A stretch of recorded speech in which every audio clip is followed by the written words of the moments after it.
لیے خاتمہ ایمان عطا فرمائے۔ سامعین محترم، اللہ رب العزت قرآن حکیم کے بارے میں ارشاد فرماتے ہیں، وَمَنْ أَعْرَضَ عَنْ ذِكْرِ الرَّحْمَنِ، جس نے قرآن سے اعراض اختیار کیا، دوری اختیار کی، مقید لہو شیطان، اس کے اوپر ہم ایک شیطان کو مقرر کر دیتے، اور لہو قرین، اور وہ اس کا ساتھی ہوتا ہے۔ کون؟ شیطان۔ انہم یصدون عن السبیل، وہ پھر شیطان اپنے ساتھی کے ساتھ مل کے اس کو حق کے راستے سے روکتا ہے۔ یحسبون انہم مہتدون، اور پھر وہ بندہ یہ گمان کرتا ہے کہ میں سیدھے راستے پر ہوں، میں حق پر ہوں۔ کون؟ وہ آدمی جو قرآن کو نہیں پڑھتا، پڑھ کے قرآن کو چھوڑ دیتا ہے، حفظ کر کے قرآن کو بھلا دیتا ہے، عالم بن کے قرآن کا عمل کی طرف نہیں آتا۔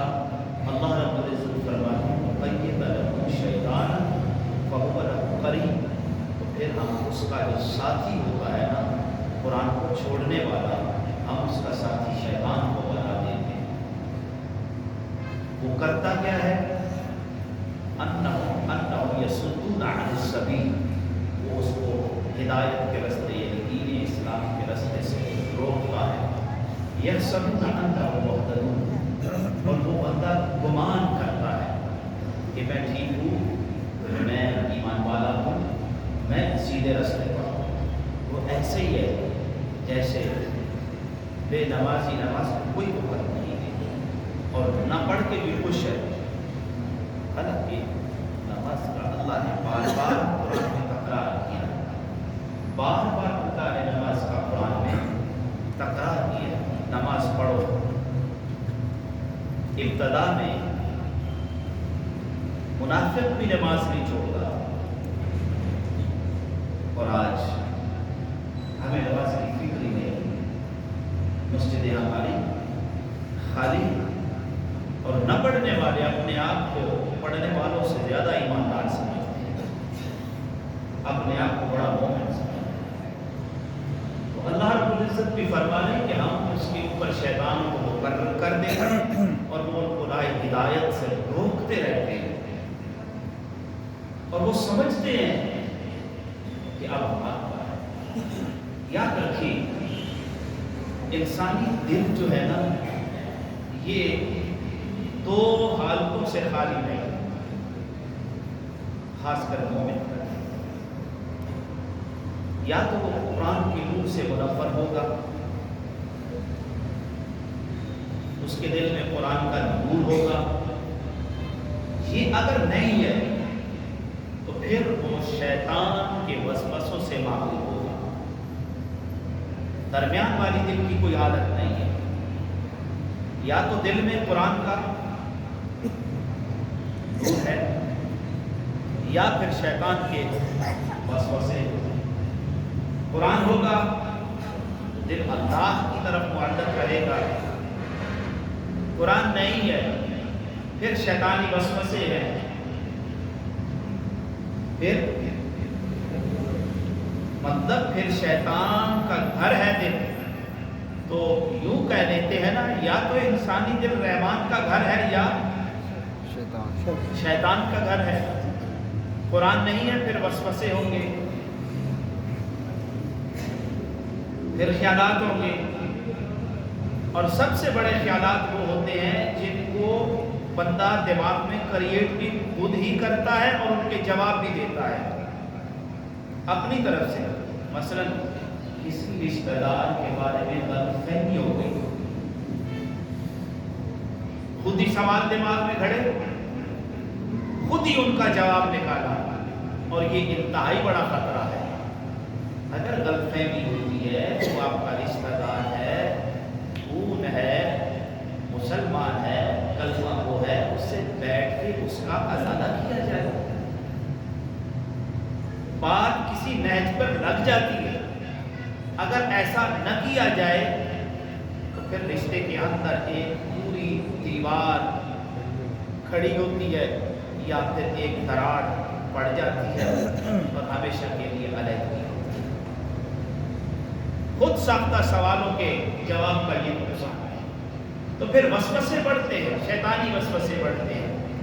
اس لیے اللہ رب العزت قرآن میں کہہ رہے ہیں کہ قرآن سے دوری نہ اختیار کرو۔ الا بذکر اللہ تطمئن القلوب، یہ قرآن جو ہے نا یہ دلوں کی تسکین کا ذریعہ ہے، دلوں سے حسد کو نکالتا ہے، بغض کو نکالتا ہے۔ اگر کلمہ پڑھتے رہیں گے، قرآن کی طرف لو نہیں لگائیں گے، پھر یہ حال ہے مسلمان جو آپ دیکھ رہے ہیں، میں بھی دیکھ رہا ہوں، پوری دنیا میں گھر سے لے کر اقتدار تک، ایک فرد میں سے لے کر پورے عالم تک، کہیں مسلمان کسی دوسرے سے بھی لڑ رہا ہے؟ سوال ہے۔ مسلمان کسی وقت تو یہ ہوتا تھا کہ ان سے لوگ ڈرتے تھے، کیسر و کسریٰ جیسی سپر پاورز اسلام والوں کے سامنے سربلند تھی، ڈر تھا، نہتے تھے، خدا کا خوف تھا، اللہ کی مدد شامل حال تھی، فرشتے مدد کے لیے نازل ہوتے تھے۔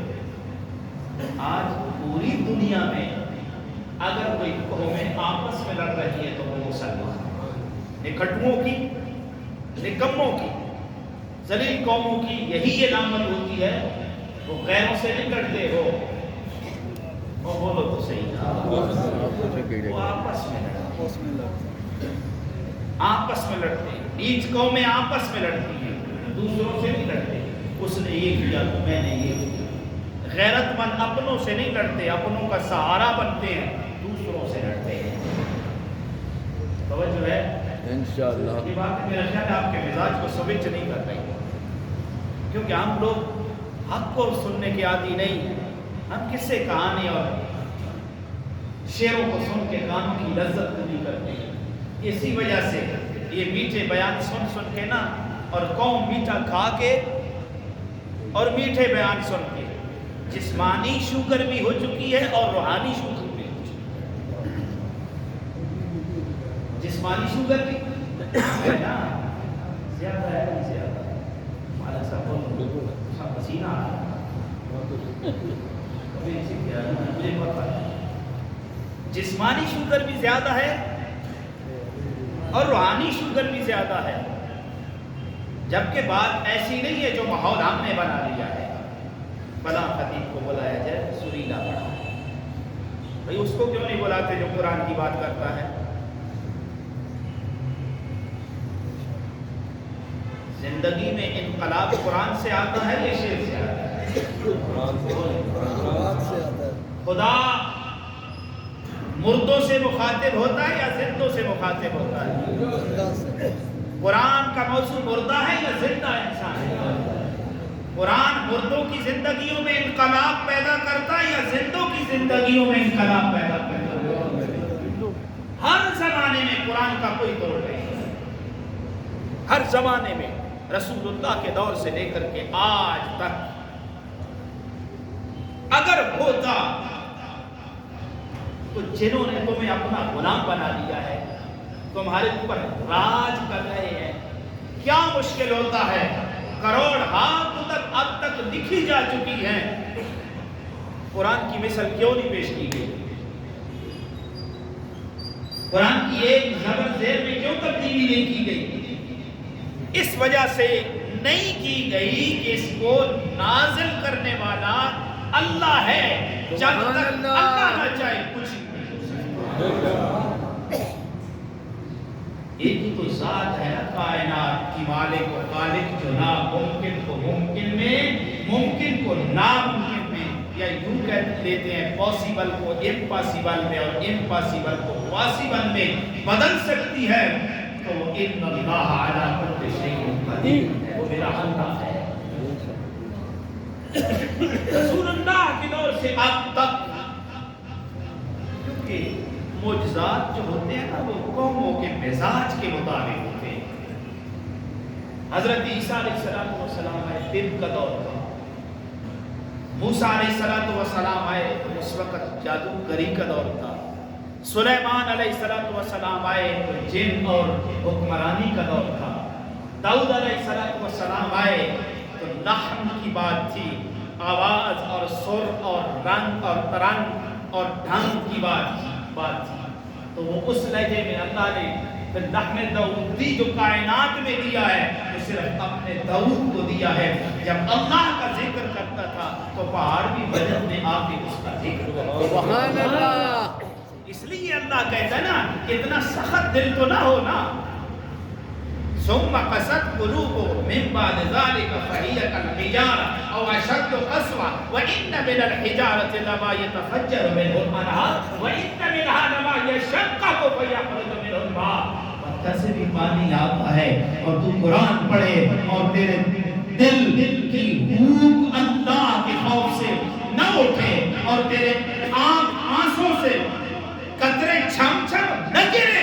وَإِذَا سَمِعُوا مَا أُنزِلَ إِلَى الرَّسُولِ تَرَىٰ أَعْيُنَهُمْ تَفِيضُ مِنَ الدَّمْعِ۔ پھر تو مسلمان کیسا ہے؟ مومن قرآن سنے آنکھ سے پانی نہ نکلے، ایسے ہو نہیں سکتا۔ اگر آنکھ سے پانی نہیں نکلتا پھر قرآن کی اس آیت پہ غور کر، وَمَن يَعْشُ عَن ذِكْرِ الرَّحْمَٰنِ۔ یعش یعوش ہے، روشنی بھی ہے اور نظر کچھ نہیں آتا، اندھا ہے۔ روشنی بھی ہے اور نظر بھی کچھ نہیں آتا۔ وَمَن يَعْشُ عَن ذِكْرِ الرَّحْمَٰنِ نُقَيِّضْ لَهُ شَيْطَانًا، پھر اس کے اوپر شیطان اللہ مقرر کر دے گا۔ تو عرض کر رہا ہوں جب قرآن نازل ہو رہا تھا تو یہ شاعری کا، ادب کا دور تھا، فصاحت و بلاغت کا دور تھا۔ تو جنگیں ہوئی کہ نہیں؟ دونوں طرف سے عورتیں یتیم، بچے یتیم ہوئے کہ نہ ہوئے؟ عورتیں بیوہ ہوئی کہ نہ ہوئی؟ رسول اللہ کے دور میں کتنی جنگیں ہوئی، لیکن قرآن کی کوئی مثال پیش کر دی۔ پھر ایک مجلس لگائی گئی اور اس مجلس میں اعلان کیا گیا یہ تو قرآن جو بھی پڑھتا ہے وہ قرآن کا اسیر ہوتا چلا جاتا ہے۔ ہم نے ابو بکر کو نکالا، کچھ نہیں ہو سکا، اس کو واپس لے کے آئے، کچھ نہیں بن پا، وہ تو پڑھتا ہے قرآن، جب رات کو قرآن پڑھتا ہے تو جو دن کو میٹنگیں کرتے ہیں کہ قرآن کو سننا نہیں ہے، رات کو چوری سننے آتے ہیں تو ایک دوسرے کو پہچان لیتے ہیں۔ عتبہ بھی کھڑا ہے، ابو لہب بھی کھڑا ہے، ابو جہل بھی کھڑا ہے، شیبہ بھی کھڑا ہے۔ دن کو کیا کہتے ہیں؟ رات کو سننے بغیر گزارا نہیں ہے۔ وہ مزے لینے کے لیے سنتے تھے، ہم ٹائم گزارنے کے لیے سنتے ہیں۔ ٹائم دین نہیں دیکھتا، دین حقیقت ریالٹی کے اوپر بات کرتا ہے۔ تو فیصلہ ہوا اس کا توڑ کرو، اس کا قرآن کا۔ ٹھیک ہے، اگلے سال عکاظ کے میلے میں حج پہ بات ہوگی، واپس آئے سال کے بعد، پوری تگدو کے بعد کوئی جواب نہیں آیا۔ اچھا اگلے سال عکاظ کے میلے پہ بات ہوگی، میلہ آئے گا ہم بات کریں گے۔ میلہ آ گیا، ہاں جی کچھ ہوا، کچھ نہیں ہوا، کہاں کچھ کنٹروڈکشن ہوا ہے، تضاد کچھ ہم نے حاصل کیا ہے، کہا کچھ بھی نہیں نکلا۔ ٹھیک ہے، اگلے سال بات ہوگی، ایک سال کا ٹائم ملتا ہے، پھر عکاظ کا میلہ لگتا ہے، حج کے موقع کے اوپر اکٹھے ہوتے ہیں۔ ہاں بھائی کچھ ہمیں حاصل وصول نہیں ہوا۔ 4 لفظ پورے قرآن سے ملے ہیں، غزوہ، کبارہ، حجابہ، اس سے ملتے جلتے 4 لفظ ملے ہیں۔ چلو یہی پیش کرتے ہیں، یہ پرانے ہو چکے ہیں، استعمال میں نہیں ہے۔ پرانی اردو ہے نا، ہم تو نہیں سمجھتے نا، پرانے بابے جو اردو بولتے تھے، انڈیا کی کوئی خاص جگہ ہے جہاں پہ بولی جائے تو وہ ہم بھی نہیں سمجھتے، مشکل الفاظ ہیں۔ یہ الفاظ جو ہے الفاظ بوسیدہ پرانے ہو چکے ہیں، کم موجودہ نہ ہو رہے ہیں، اس میں یہ بات یہ زمانے کے اوپر اتر نہیں رہے۔ رسول اللہ کے پاس ہے، ہم نے کہا کہ اپنا بڑا لے آؤ، کوئی سینئر لے آؤ۔ رسول اللہ نے یہ نہیں کہا تمہارے سوالات کیا ہیں میں جواب دیتا ہوں، کہا کوئی بڑا ہے تو اس بڑے کو لے کے آؤ۔ بڑا ادیب شاعر لایا گیا، فصاحت و بلاغت کا شہنشاہ بلایا گیا۔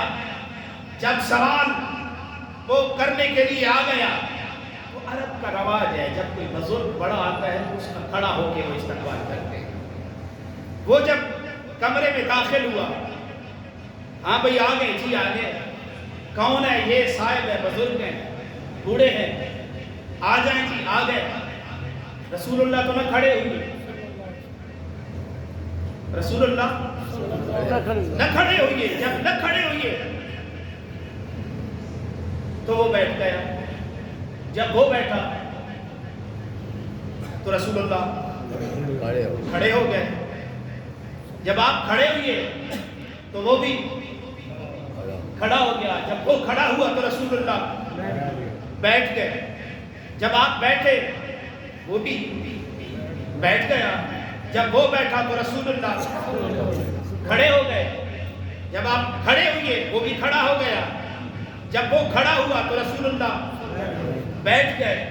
جب آپ بیٹھے تو وہ بھی بیٹھ گیا۔ جب وہ بیٹھا تو رسول اللہ کھڑے ہو گئے۔ جب وہ کھڑا ہوا تو رسول اللہ بیٹھ گئے۔ جب آپ بیٹھے تو کہنے لگا 3 4 5 دفعہ کی مشق کے بعد، یا محمد اتتخذ ہزوا انی شیخ کبار وان ھذا منک عجابہ وان ھذا منک عجابہ۔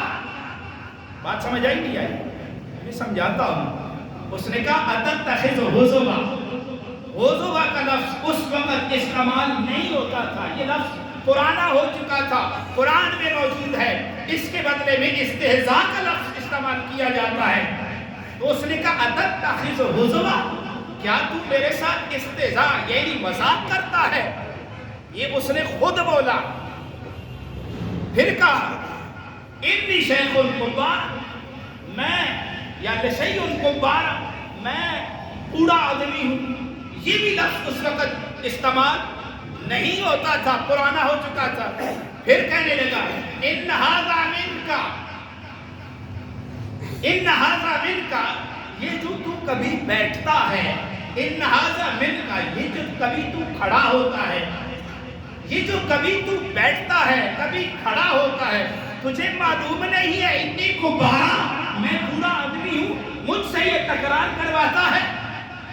اب اسی کا منہ، اسی کا سر، اور بولو تو صحیح، ایک تو پریشان ہو جاتے ہو، اسی کا سر، اسی کی جوتی، اسی کے سر پہ اسی کی جوتی، اسی کے ماننے والے اسی کے پاس، اسی کے حق میں سوال کرنے والے اسی سے جواب حاصل کر رہے ہیں۔ پیغمبر جواب نہیں دیتا، پیغمبر جواب نہیں دیتا، انہی کی حرکتوں سے، انہی کی آوازوں سے، انہی کے سوالوں کے انہی کے جواب مل جاتے ہیں۔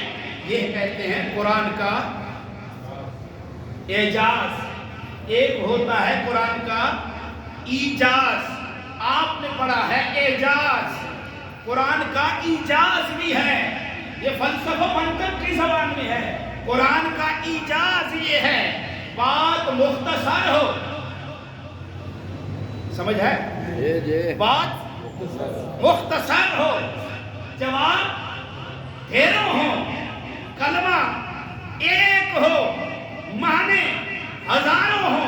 یہ قرآن کا اعجاز نہیں، یہ قرآن کا ایجاز ہے۔ آپ میں سے کسی نے بولا ہے اعجاز، تو میں ادھر آ گیا، میں نے کہا ایجاز بھی بتا دوں آپ کو۔ مثلاً اعجاز کیا ہے؟ وَلَكُمْ، قصاص والی آیت پہ حافظ بیٹھا ہے تو بولے، حیات، قصاص اور حیات اس طرح کی آیت ہے۔ اور میرے بھائی کھڑا ہو جاتا، اللہ تجھے مبارک زندگی عطا کرے، اللہ تجھے دین دنیا کی سلامتی عطا کرے۔ نہیں، قصاص کے بارے میں آتا ہے، وَلَكُمْ فِي الْقَصَاصِ حَيَاتٌ وَلَكُمْ فِي الْقَصَاصِ جزاک اللہ بارک اللہ فیک وفی آلک وفی اسرک وَلَكُمْ فِي الْقِصَاصِ حَيَاتٌ قصاص میں تمہارے لیے زندگی ہے. آگے آ جائے بات اب مولویوں کے لیول کی طرف آ گئی ہے ورنہ میں تو وکیل صاحب ابھی وَلَكُمْ فِي الْقِصَاصِ یہ قصاص ہے یا قصاص ہے؟ قصاص. وَلَكُمْ فِي الْقِصَاصِ حَيَاتٌ تمہارے لیے اس قصاص میں زندگی ہے. کون کہہ رہا ہے؟ قرآن کہہ رہا ہے تمہارے لیے اس میں زندگی ہے. ایک آیت کا چھوٹا سا حصہ ہے. اب اس میں قانون بھی آتا ہے, توجہ ہے, اس میں سماج بھی آتا ہے, اس میں معیشت بھی آتی ہے, اس میں فائدہ بھی آتا ہے, اس میں دونوں خاندانوں میں امن اور سلامتی بھی آتی ہے. بات ایک ہے, بات ایک ہے, معنی کئی ہیں. یہ قرآن کا ایجاز ہے. سبحان اللہ, قرآن کا ایجاز ہے. ایک ایک آیت. اسی لیے شاید امام حسن بصری رحمت اللہ علیہ کہتے ہیں افسوس ہے قرآن سمجھنے کے لیے تھا, ہم نے اس کو فقط تلاوت کے لیے رکھ دیا ہے. یہ امام حسن بصری کہہ رہے ہیں. اب میری طرف آؤ, میں کہہ رہا ہوں افسوس ہے بریلویوں تمہارے اوپر قرآن تو کون سا کیوں بولنے مار رہے ہو, توجہ میری طرف. قرآن تو اس لیے نازل کیا اللہ نے کہ اس کے مطابق زندگی گزارو, اس پہ عمل کرو, عمل کر کے کائنات کے انسانوں کے لیے نمونہ رہنما بن جاؤ. تم نے کرائے کے لوگوں سے مردوں پہ پڑھنے کے لیے اور بخشوانے کے لیے رکھ دیا ہے, اور خود نہیں پڑھنا. ابو جی کی کل پہ, موت پہ, دعا پہ خود نہیں پڑھنا. اسی لیے شاید امام عثمان غنی رضی اللہ تعالی عنہ کی وہ بات ہم پہ سچ آتی ہے. آپ نے فرمایا دل پاک ہو. کیا پاک ہو, کیا دل پاک ہو. حضرت عثمان غنی رضی اللہ تعالیٰ عنہ کہتے ہیں مکہ کا لینڈ لارڈ جس کو میرے نبی نے 1 مرتبہ نہیں 7 مرتبہ اعلان کر کے یہ کہہ دیا ہے, عثمان نے اللہ کی جنت مجھ سے خرید لی ہے. سبحان اللہ, کون ہے عثمان جیسا؟ ہر ستارے کی بات اپنی ہے, میرے نبی کی ہر ستارے کی شان اپنی ہے. وہ عثمان کہتا ہے دل بولو پھر میں اگلی بات پاک ہو, دل پاک ہو تو قرآن کی تلاوت سے دل سیر بھی نہیں ہوتا. دنیا کی کتاب 1 دفعہ پڑھے گا, 2 دفعہ پڑھے گا, 3 دفعہ پڑھے گا, دل بھر جائے گا. قرآن پڑھتا رہے گا, قاری سننے والا سنتا رہے گا. بشرطے کہ قرآن پنجابی میں نہ پڑھا جائے, محمد کے لہجے میں پڑھا جائے, محمد کی زبان میں پڑھا جائے, اس انداز میں پڑھا جائے. تو میرے بھائی پھر عثمان غنی کا قول صادق ہے, دل پاک ہو تو قرآن کی تلاوت سے دل سیر نہیں. سبحان اللہ. اس لیے امام غزالی نے یہ کہا, اسی لیے امام غزالی نے یہ کہا کہ دل آئینہ ہے. دل آئینہ ہے, آئینہ ہے. آئینے پہ دست گرد و غبار جلدی پڑ جاتا ہے. یہ صرف قرآن سے صاف ہوتا ہے, کسی اور چیز سے صاف نہیں ہوتا. سبحان اللہ. تو قرآن پڑھو, قرآن پڑھو, سیکھو, قرآن والوں سے دور نہ ہو. کیوں؟ سوال یہ ہے, اللہ نے کہا شہر رمضان الذی انزل فیہ القرآن, رمضان کا وہ مہینہ ہے جس میں ہم نے قرآن نازل کیا ہے. اللہ دن کو نازل کیا, رات کو نازل کیا, پہلے عشرے میں نازل کیا, درمیان والے میں نازل کیا, آخری میں نازل کیا. وہ کہتا ہے ہم نے اس کو لیلۃ القدر کی رات میں نازل کیا ہے۔ سبحان اللہ۔ ایک رات لیلۃ القدر کی جس میں قرآن کا نزول ہوا، ایک رات میں نزول قرآن کا ہے، اللہ نے پورا مہینہ اتنی عظمت والا بنا دیا۔ من صام رمضان ایمانا واحتسابا غفر له ما تقدم من ذنبه، جس نے روزہ رکھا ایمان اور احتساب کے ساتھ، جس نے روزہ رکھا ایمان اور احتساب کے ساتھ، اللہ نے کہا میں نے سارے معاف کر دیے۔ کیوں معاف کیے؟ رمضان کی وجہ سے معاف کیے۔ رمضان کیوں اس عظمت والا ہوا؟ اس وجہ سے کہ اس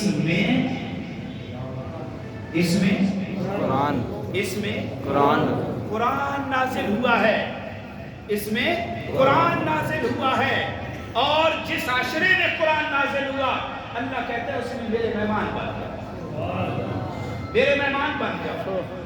میرے اور تیرے گھر میں کوئی آئے نا تو چائے کی پیالی کے بغیر اٹھنے نہیں دیتے ہیں، چائے کی پیالی کے بغیر اٹھنے نہیں دیتے۔ جو رب کے گھر کا مہمان بنے تو بتاؤ رب کیا پھر مہمان نوازی کرتا ہوگا۔ نزلا من غفور الرحیم، نزلا من غفور الرحیم، یہ غفور الرحیم کی طرف سے مہمان نوازیاں ہے، یہ ضیافت ہے اللہ کی طرف سے۔ لیکن مہمان بن کے رہے نا، مدرسے کا طالب علم تو گھر میں نہ بن کے جائے نا، مہمان بن کے جائے۔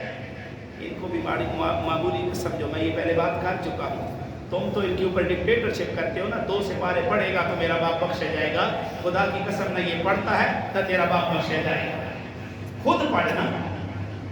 بھئی بات غلط ہے، بالکل پریشان مجھے پتا ہے سارے بلواتے، کوئی بات نہیں، خود پڑھو۔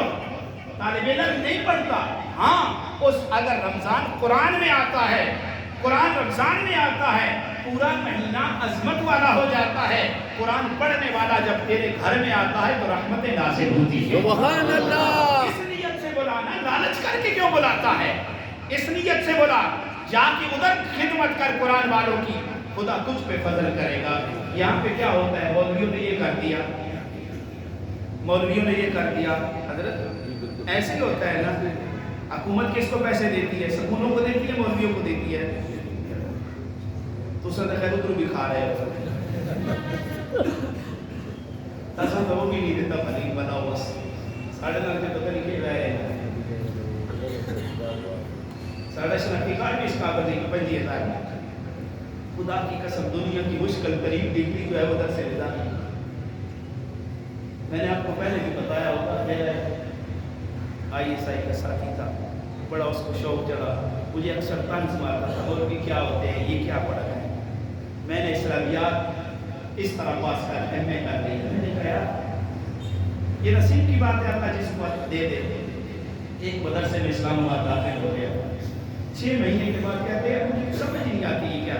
میں نے کہا یہ جو تم نے بکواسات کیے ہیں نا، یہ ان کا آزاد ہے، اگر دل صاف کر کے جاتا تو اللہ کہہ رہا ہے، میں نہیں کہہ رہا۔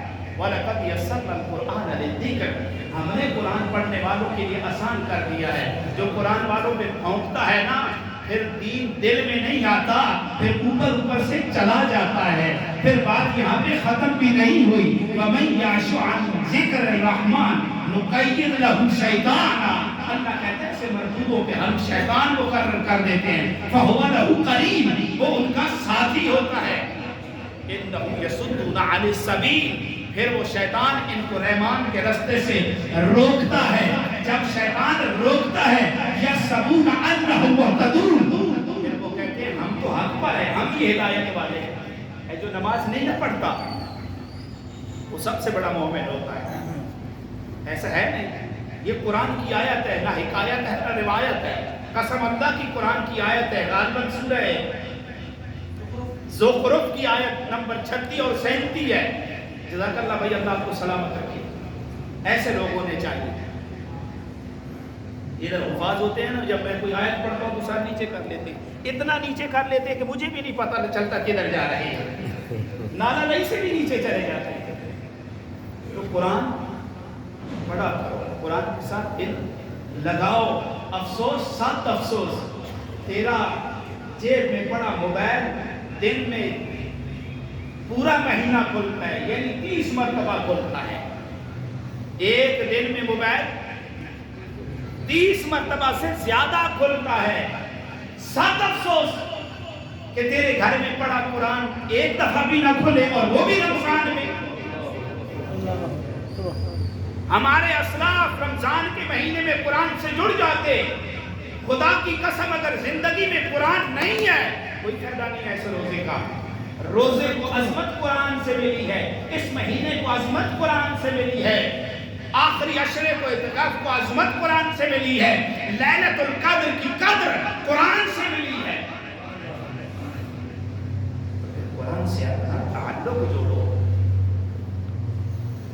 ابھی اس انگاری کے اندر تھوڑی سی آگ موجود ہے اور اس کو پھونک اور ہوا کی ضرورت ہے.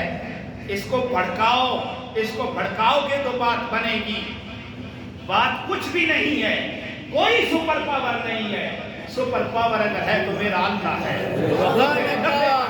مالک جو تیرے نقصان کا مالک، جو تیری موت و حیات کا مالک، جس نے ٹھیکہ اٹھا رکھا ہے تجھے اپنی نعمتیں دینے کا. اس کے در کو جب چھوڑو گے تو پھر اس آیت کا مصداق بنو گے. وَمَن يَعْشُ عَنْ ذِكْرِ الرَّحْمَنِ، پھر در در کی ٹھوکریں کھاؤ گے، شیطان تمہیں بھٹکائے گا. قرآن کی طرف آؤ گے، ایک ہو گئے. اپنوں کو معاف کرنا سیکھو. رمضان کا مہینہ ہے، عید آ رہی ہے، اپنوں کی دراڑیں ختم کر دو. خدا کی قسم اللہ دل کی ولایت عطا فرمائے گا. تو ارادہ کریں اعتکاف بیٹھے.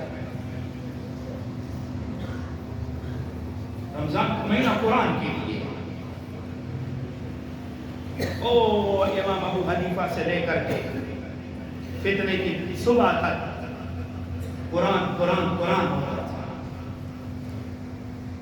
قرآن ہوتا تھا. اور آج صرف بیچارے سنانے والے بڑھے، یا تو جو پرانے بزرگ رہ گئے وہ قرآن کی تلاوت. ہمیں تو موبائل سے، اور یہ ایسا پتہ نہیں گوگل ہے جس میں بڑھ جاؤ تو پھر نکلنے کی ٹائم کا پتہ ہی نہیں چلتا. 3-4 گھنٹے تو کہیں گئے ہی نہیں. تو قرآن کی تلاوت کرو، قرآن سیکھو، قرآن پڑھو، قرآن سے دل لگاؤ. اسی میں ہماری بقا بھی ہے، اسی میں ہماری سلامتی ہے، اسی میں ہماری نجات بھی ہے. اس کے علاوہ ہمارا کوئی ذریعہ نہیں. تو آخری بات کرتا چلا جاؤں، رمضان کے آخری عشرے اور اس کے بعد پھر لیلۃ القدر کی رات 21، 23، 25، 27 اور 29، 5 راتوں میں لیلۃ القدر کو تلاش کرو. اس کے بعد پھر صدقہ فطر کی ہے، 300 روپیہ صدقہ فطر ہے. کم از کم زیادہ جتنا مرضی دیتے چلے جاؤ اپنی استطاعت کے مطابق. اب جس کی 6 پلازے ہوں، 10 نوکر ہوں، گھر میں 4 B8 گاڑیاں بھی کھڑی ہوں، وہ بھی 300 اگر اپنے گھر والوں کی قیمت لگائے تو بڑے شرم کی بات ہے. یہ تو عام لوگوں کے لیے ہے جو اس وقت صاحب نصاب ہو گئے. زکوٰۃ میں اور صدقہ فطر میں یہی فرق ہے کہ زکوٰۃ کے لیے صاحب نصاب 1 سال تک ہونا ہے، اور ان کے لیے صدقہ فطر کے لیے اس وقت صاحب نصاب ہونا ضروری ہے. اگر صاحب نصاب ہیں تو پھر صدقہ فطر دیں، اگر نہیں ہے تو پھر لیں. بات تو آسان سی ہے، یا دیں یا لیں. اب تم ہنسنا شروع کر رہے ہو، ہنس رہے اس وجہ سے مولوی اپنی طرف اشارہ کرے. میں اپنا نہیں کہتا، اپنے رشتہ دار کو سب سے پہلے اپنے رشتہ دار ہے، پھر بندے دار ہے، پھر جدھر مرضی ہے. جزاکم اللہ خیر.